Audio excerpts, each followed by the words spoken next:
എടാ കൊറേ കാലായി നിനക്ക് രണ്ട് തരണെന്ന് വിചാരിച്ചിട്ട്. എടാ പൂത്തക്കോടന്റെ മോനെ, നീ എന്തിനാടാ ഞങ്ങളുടെ യമുനയുടെ പടെടുത്തത്? മനസ്സുണ്ടായിട്ട് പോയി വല്ല പാറ്റയുടെയോ പല്ലിയുടെയോ പാറക്കൂട്ടത്തിന്റെയോ പടമെടുക്കാൻ പാടില്ലായിരുന്നോടാ പറട്ടെ. നിന്റെ തന്ത പൂത്തക്കോടനെ കാണിക്കാനാണോടാ യമുനയുടെ ഫോട്ടോ?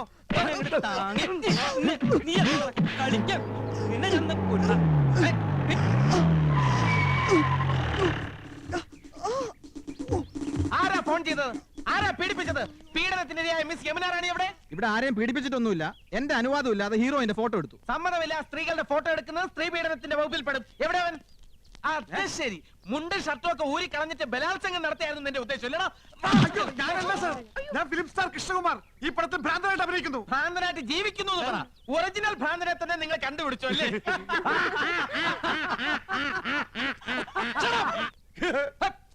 ആരും ചിരിക്കരുത്, ശബ്ദം ഉണ്ടാക്കരുത്. സാർ, ഇവനാണ് ഫോട്ടോ എടുത്തത്. ഞങ്ങൾ അവനെ കൈകാര്യം ചെയ്തു. Very good, thank you. പേരെന്താ പറഞ്ഞത്? ഗോപകുമാർ. നീയൊക്കെ നിയമം കയ്യിലെടുക്കൂല. ഇതാണ് ഇടിവെട്ട് ഇന്ദ്രജിത്ത്, മനസ്സിലായോ? ഈ സ്റ്റേഷൻ അതിർത്തിയിൽ ഏത് പാതിരാത്രിക്കും സ്ത്രീകൾക്ക് സ്വൈരമായിട്ടും സമാധാനമായിട്ടും വിഹരിക്കാം. ഞാൻ ഇവിടെ SI ആയിരിക്കുന്നിടത്തോളം കാലം സ്ത്രീ എന്റെ ഒരു വീക്ക്നെസ് ആണ്. കുംഭകോണം നടത്തിക്കോ, ഈ ഇന്ദ്രജിത്ത് കണ്ണടയ്ക്കും. കള്ളപ്പണവും കള്ളവാറ്റും ആയിക്കോ, ഇന്ദ്രജിത്ത് മൗനം പാലിക്കും. പക്ഷേ സ്ത്രീയുടെ പാതിവൃത്യത്തെ തൊട്ട് കളിച്ചാൽ ഞാൻ അഗ്നിയല്ല, അഗ്നി. സ്ത്രീ അവൾ അമ്മയാണ്, പെങ്ങളാണ്, ദേവിയാണ്, പ്രകൃതിയാണ്. അവൾ സർവസ്വമാണ്. ചേട്ടാ, SI അല്ലേ? സാരില്ല. സോറി പെങ്ങളെ. Best wishes. കർത്താവേ, ഇയാൾക്ക് വട്ടാന്നാ തോന്നുന്നത്. ഷൂട്ടിംഗ് നടത്തിക്കില്ലേ? ഇയാള് പഴയൊരു നാടക നടനാ. മിണ്ടണ്ട, സ്ഥലം SI അല്ലേ? കോൺസ്റ്റബിൾസ്, ഇവനെ സ്റ്റേഷനിലേക്ക് കൊണ്ടുപോയി മൂക്ക് കൊണ്ട് തറയിൽ 1000 പ്രാവശ്യം അമ്മ എന്ന് എഴുതിച്ചിട്ട് വിട്ടേക്കാം. എവിടെ യമുന റാണി? മൂക്കുകൊണ്ട് 1000 പ്രാവശ്യം അമ്മ അമ്മ.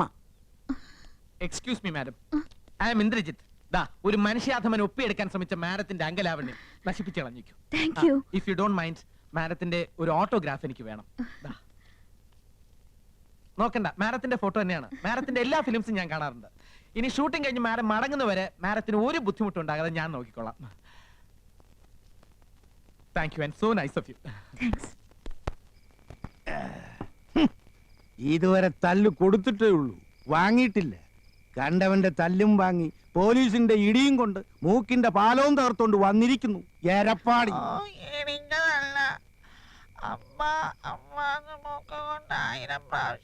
നത്ത് ഇലക്കും പോലെ എന്തോന്നാടാ ഇത്? മനുഷ്യന് മനസ്സിലാകുന്ന ഭാഷയെ പറയടാ. അയ്യോ അച്ഛാ, പോലീസുകാർ ഇടിച്ചില്ല, മൂക്ക് കൊണ്ട് 100 പ്രാവശ്യം അമ്മ എന്നെഴുതിച്ചതേ ഉള്ളൂ എന്നാ ഏട്ടൻ പറയണേ. 100 അല്ല 1000 പ്രാവശ്യം എഴുതിച്ചു. നന്നായി. ഒരു പ്രാവശ്യമെങ്കിലും നീ എന്നെ സ്നേഹത്തോടെ അമ്മയെന്ന് വിളിച്ചിട്ടുണ്ടോ? ആ ഇൻസ്പെക്ടർക്ക് നന്ദി പറയണം. അച്ഛാ, യമുന റാണി പറയാണ്. അച്ഛാ, അമ്മാവാ, അമ്മവാ. അച്ഛാ, അച്ഛാ, അച്ഛാ, നമ്മുടെ അച്ഛൻ പോയടാ. ദൈവമേ, ഞാനിത് എങ്ങനെ സഹിക്കും? അറിയിക്കേണ്ടവരൊക്കെ അറിയിക്കേട്ടാ എന്റെ അച്ഛാ. മടിയായില്ല. ഇല്ല, അച്ഛൻ ചത്തിട്ടില്ല മക്കളെ. പക്ഷേ ചത്തതിനൊക്കുമേ ജീവിച്ചിരിക്കുന്നുള്ള അവസ്ഥയായി. ഇതാ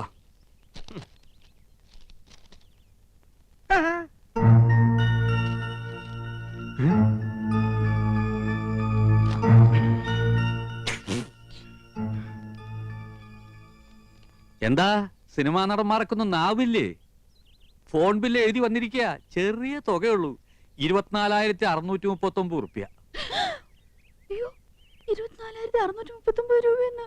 24,639 രൂപയെന്ന്. വയറില്ലാത്ത മൊബൈലിന് ഇത്രയും രൂപയോ? നേരിട്ട് കണ്ട് പറയേണ്ടതും ഒരു കാർഡിൽ എഴുതി ഇടേണ്ടതും ഒക്കെ എല്ലാവരും ഫോണിലല്ലേ വെച്ച് താങ്ങിയത്. ഹോ, എന്തൊരു അത്യാവശ്യമായിരുന്നു ഫോണിന്. കൊണ്ടുപോയി അടക്കേ. ഞമ്മളോടാ കളി. ഹൈദ്രോസ്, 3 ബിലീസുകളുണ്ടല്ലോ ഇവിടെ. മഹിഷി പരമേശ്വരൻ പിള്ള സാറേ. മഹിഷി അല്ല, മുൻഷി. എന്ത് ഹലാക്കെങ്കിലും ആകട്ടെ, സാറ് ഞമ്മളോട് ക്ഷമിക്കണം. എന്താടാ ഹമുക്കികളെ ഇടപാട് തീർക്കാണ്ട് മുങ്ങി നടക്കണത്? മൂപ്പരെ TV, fridge, washing machine, sofa, കസേര എന്ന് വേണ്ട എല്ലാ ലൊട്ടിലൊടുക്കും കൂടി 1,16,000 ഉറുപ്പ്യ ഞമ്മക്ക് കിട്ടാനുള്ളതാ. പിന്നെ പലിശ. ഞമ്മള് കടം കൊടുത്തത് ഇവരുടെ ഉദ്യോഗവും പത്രാസം കണ്ടിട്ടൊന്നുമല്ല. പിന്നെന്താ നിങ്ങൾ ഒറ്റ ഒരാളെ ഓർത്തിട്ടാ നമ്മളെ കായ് തരണ്ട. എന്നോടൊരു വാക്ക് ചോദിക്കാതെ കൊടുത്ത കടത്തിന് ഞാൻ ബാധ്യസ്ഥനല്ല. അതേ, എത്രയും പെട്ടെന്ന് പണം കൊടുത്ത് ഇടപാടുകാരെ ഇവിടെ നിന്ന് ഒഴിവാക്കണം. വലിയ സിനിമാക്കാരല്ലേ, കാശുണ്ടാവുമല്ലോ. അപ്പുറത്ത് താമസിക്കണ നടിയും നിങ്ങളും തമ്മിൽ ലോഹ്യത്തിലാണെന്ന് ഇവിടെ ഒരു പഹയ സിനിമയിൽ അഭിനയിച്ചു എന്നൊക്കെ നമ്മളും കേട്ടല്ലേ. അത് ഞാനാ. ആഹാ, അപ്പൊ പണം കിട്ടിക്കാണുമല്ലേ? എണ്ണി വെക്കി.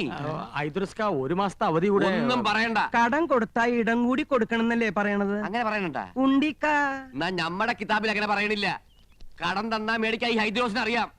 കാതറൂട്ടിയെ ഇങ്ങോട്ട് ഇറങ്ങി പാടാ.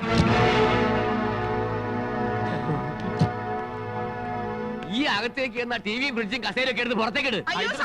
ഇങ്ങനെ സമ്മതം ആരെങ്കിലും ചോദിച്ച പാടാ കാതറൂട്ടിയെ.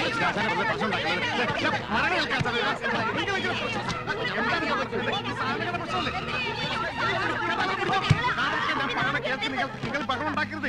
അതാണ് നമ്മൾ പറയുന്നത്. അങ്ങനെ വേണം, അങ്ങനെ വേണം. കാണടി പൂരം, മുനുഷിയുടെയും മക്കളെയും ഒരു ഗതികേടെ. ഞാൻ ആലോചിച്ചിട്ട് ഒരു വഴിയേ കാണുന്നുള്ളൂ. ഫ്രിഡ്ജും ടിവിയും സോഫ സെറ്റും ഒക്കെ ഹൈദ്രോസ് കൊണ്ടുപോക്കോട്ടെ. ബാക്കി പണം അന്വേഷിച്ചാൽ മതിയല്ലോ. ആ പുതിയ മനസ്സിരിക്കട്ടെ. വീട്ടിൽ നിന്ന് സാധനം പെറുക്കിക്കൊണ്ട് പോകുന്ന നാട്ടുകാർ കണ്ടാലേ ഞങ്ങൾക്ക് അതിന് നാണക്കേട്. നാട്ടുകാർ കണ്ടോട്ടേന്ന് വെക്കാം. ആ യമുന കണ്ടാലോ? പിന്നെ ജീവിച്ചിരുന്നിട്ട് കാര്യമില്ല. നീ ജീവിച്ചിരിക്കണ്ടേ? നീ ഒന്നും ജീവിച്ചിരിക്കാൻ പാടില്ല. ഞാൻ അന്നേ പറഞ്ഞതാ വലിയ ആഡംബരമൊന്നും വേണ്ടാന്ന്. സമ്മതിക്കത്തില്ല. അവിടെ ഒരു പ്രസ്റ്റീജ് ഷൂസ്. നീ പറഞ്ഞതാ അതിന്റെ സത്യം. യമുന റാണിക്ക് വെള്ളം കുടിക്കാൻ ഫ്രിഡ്ജ് ഇല്ലെങ്കിൽ തൂങ്ങിച്ചാവുന്ന ഭീഷണിപ്പെടുത്തിയവളാ ഇവള്. ഇപ്പൊ അവളുടെ നിൽപ്പ് കണ്ടില്ലേ? അണ്ടി കളഞ്ഞ അണ്ണാന്റെ പോലെ. അമ്മിയിൽ അരച്ചാൽ അഭിമാനക്ഷതം. ഗ്രൈൻഡർ മേടിക്കണം. ജന്മത്തെ നീ നിന്റെ വീട്ടുകാരൻ കണ്ടിട്ടുണ്ടോ ഗ്രൈൻഡർ? ഒക്കെ വാങ്ങി കൂട്ടുന്നവരെ ഉറങ്ങാൻ സമ്മതിച്ചിട്ടുണ്ടോ നീയൊക്കെ? പെണ്ണുങ്ങളായ അങ്ങനെ പലതും പറയും. ആണുങ്ങൾ അത് കേട്ട് തുള്ളാൻ നിൽക്കുന്ന എന്തിന്? കൊണ്ടുപോയി അടക്കി നിന്റെ കരണക്കുറ്റി ഉണ്ടല്ലോ, കൊന്നുകളയും ഞാൻ.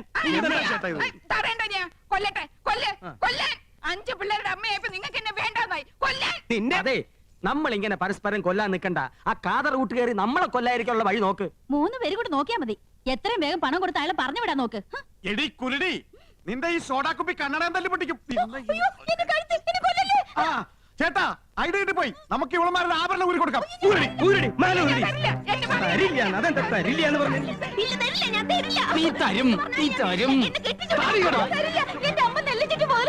ഇനി അരിച്ചിട്ട് മുതലിക്കാൻ മതി.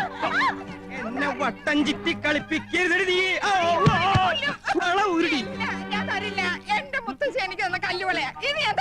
അറിയാടി, ഈ കല്ലുവളയുടെ പേരിൽ നിന്റെ മുത്തശ്ശി മുത്തച്ഛനെ ഒരുപാട് വെള്ളം കുടിപ്പിച്ച കഥകളൊക്കെ എനിക്കറിയാടി.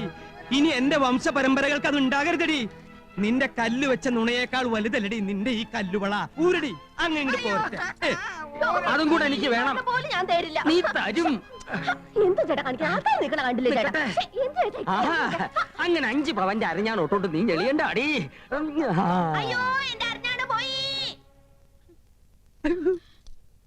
ഓ, അവന്റെ തൊലിക്കെട്ടി.